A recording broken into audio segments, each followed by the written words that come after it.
আহ, Trump দাদুকে, Donald Trump. So আমাদের এই মুহূর্তে আমাদের সারা পৃথিবীর সবচেয়ে ইগোইস্টিক মানুষ হলেন ডোনাল্ড ট্রাম্প। কি বলতো, ইগো থাকা ভালো, ইগো থাকলে অনেক কিছু হয়ে মানে ভালো, কিন্তু কোনো কিছু বেশি ভালো নয়। যেমন বেশি স্মার্ট ভালো না, বেশি কনফিডেন্স ভালো না, ঠিক তেমনি বেশি ইগো একদম ভালো নয়, যেটা এখন ট্রাম্পের দাদুর সাথে হচ্ছে। ইরানের সাথে তো গেছে, মানে যুদ্ধ করতে ভেবেছিল, দুদিনের যুদ্ধ, হ্যাঁ হয়ে যাবে। তারপর তো গেছে, ওর ইগো হার্ট হয়। এবার যখন ইগো এসে যায় না, তখন মানে ইগো তখন চরম পথে হয়ে যায়, যখন মনে করে যে আই এম দ্য বেস্ট, আমার উপরে কেউ নেই।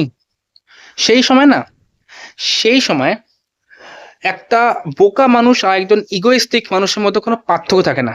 কারণ দুজনেই মাথা দিয়ে ভাবে না। ওরা সবাই কেউ মাথা ছাড়া ভাবে, আর কেউ ইগো নিয়ে ভাবে। তো ইগো কিন্তু মানুষকে সর্বনাশ করে দিতে পারে, যেটা এখন হচ্ছে আমেরিকার। এখন কি বলছে ও তো নিজে যায় না। তো ইগো থাকা ভালো, বা বেশি থাকা ভালো নয়। বেশি থাকা পারলে রিয়েল এক্সাম্পল হলো এখন আমেরিকা। আমেরিকার সেই বিখ্যাত প্রেসিডেন্ট আমাদের ডোনাল্ড দাদু, বুঝতে পারছেন তো? তো ইগো বেশি রাখবেন না কিন্তু জীবনে, সত্যি বলছি এটা কিন্তু আজকে থট পেটে। ইগো একদম থাকবেন না। ইগো থাকা ভালো, কিছু থাকা ভালো, কিন্তু একটা লেভেল অবধি। হুট করে যেমন যদি ওভার ওভার ওভার ইগো হয়ে যায়, যেমন ওভার কনফিডেন্স, তখনই ব্যাস হয়ে যাবে ভাই। যেমন আমার ইন্ডিয়া, ইন্ডিয়া কিন্তু ইন্ডিয়ার ইগো আছে, কিন্তু অত্যাধিক ইগো নেই। ওর জন্য দেখবেন আজকে সব যা যুদ্ধ হচ্ছে, আমার ইন্ডিয়া কিন্তু শান্তভাবে ঠিক সবকিছু ট্যাকল করে যাচ্ছে।